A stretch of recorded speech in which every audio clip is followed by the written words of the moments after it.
KRS ನೀರಿನ ಹೊರಹರಿವಿನ ಪ್ರಮಾಣ ಹೆಚ್ಚಳ ಹಿನ್ನೆಲೆಯಲ್ಲಿ ಜಿಲ್ಲಾದ್ಯಂತ ಪೊಲೀಸ್ ಭದ್ರತೆಯನ್ನು ಹೆಚ್ಚಿಸಲಾಗಿದೆ. ಕಾವೇರಿ ನದಿಗೆ ನೀರಿನ ಹೊರಹರಿವಿನ ಹಿನ್ನೆಲೆಯಲ್ಲಿ ರೈತರ ಪ್ರತಿಭಟನೆ ನಡೆಸುವಂತಹ ಎಚ್ಚರಿಕೆಯನ್ನ ಕೊಟ್ಟಿದ್ದಾರೆ. ಈ ಮಧ್ಯೆ ತಮಿಳುನಾಡಿಗೆ ನೀರು ಬಿಟ್ಟ ಹಿನ್ನೆಲೆಯಲ್ಲಿ ಕಾವೇರಿ ಕಣಿವೆಯಲ್ಲಿ ಹೋರಾಟ ಶುರುವಾಗಿದೆ. ಶ್ರೀರಂಗಪಟ್ಟಣದಲ್ಲಿ ಕರವೇ ಕಾರ್ಯಕರ್ತರು ಬೆಂಗಳೂರು ಮೈಸೂರು ಹೆದ್ದಾರಿ ತಡೆದು ಪ್ರತಿಭಟನೆ ನಡೆಸ್ತಾ ಇದ್ದಾರೆ. ಈ ಹಿನ್ನೆಲೆಯಲ್ಲಿ ಮಂಡ್ಯ, ಮಳವಳ್ಳಿ, ಮದ್ದೂರು, ಶ್ರೀರಂಗಪಟ್ಟಣದಲ್ಲಿ ಹೈ ಅಲರ್ಟ್ ಮಾಡಲಾಗಿದೆ. ಭದ್ರತೆಗಾಗಿ ಹೊರ ಜಿಲ್ಲೆಗಳಿಂದಲೂ ಕೂಡ ಪೊಲೀಸರನ್ನ ಕರೆಯಿಸಿಕೊಳ್ಳಲಾಗಿದೆ.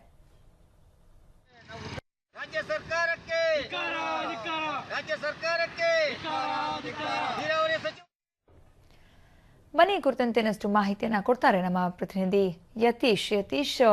ಯಾವ ರೀತಿ ಭದ್ರತೆನ ಅಲ್ಲಿ ಕೆಆರ್ಎಸ್ ಸುತ್ತಮುತ್ತ ನೀಡಲಾಗಿದೆ, ಹಾಗೇನೆ ರೈತರ ಪ್ರತಿಭಟನೆ ಮಾಡುವಂತ ಒಂದು ಎಚ್ಚರಿಕೆ ಕೊಟ್ಟಿದ್ದಾರೆ. ಸೊ ಹಿನ್ನೆಲೆಯಲ್ಲಿ ರೈತರೇನಾದ್ರೂ ಅಲ್ಲಿ ಬಂದಿದ್ದಾರಾ, ಹೇಗೆ ಅವರನ್ನ ತಡೆಯುವಂತ ಪ್ರಯತ್ನ ಆಗಿದೆಯಾ ಹೇಗೆ ಅಂತ?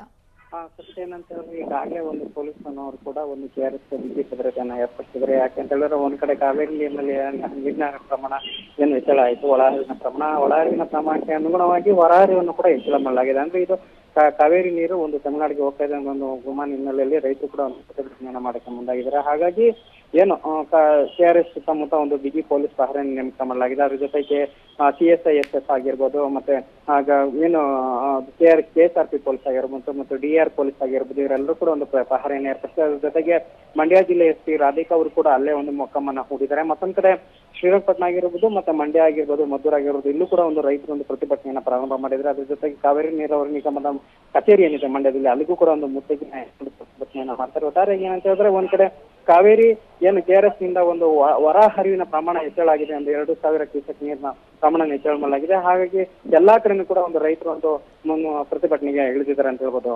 ಸಬಿತಾ. ಓಕೆ, ಧನ್ಯವಾದ ಯತೀಶ್ ನೀವೆಲ್ಲ ಮಾಹಿತಿಗಾಗಿ. ತಕ್ಷಣದಿಂದನೇ ನಿಲ್ಲಿಸಬೇಕು ಅಂತ ಈ ಮೂಲಕ ಕೇಳ್ಕೊತಾ ಇದ್ದೀನಿ. ಈ ಸರ್ಪಗಾವಲು ಹಾಕಿ ಪೊಲೀಸವರ ಸರ್ಪಗಾವಲು ಹಾಕಿ ನೀವು ಕದ್ದು ಬಿಟ್ಟು ನೀರು ಬಿಡೋದು ಎಷ್ಟು ಮಟ್ಟಿಗೆ ಸರಿ, ದಯವಿಟ್ಟು ಈಗಲೇ ಹೇಳ್ತಾ ಇದ್ದೀನಿ.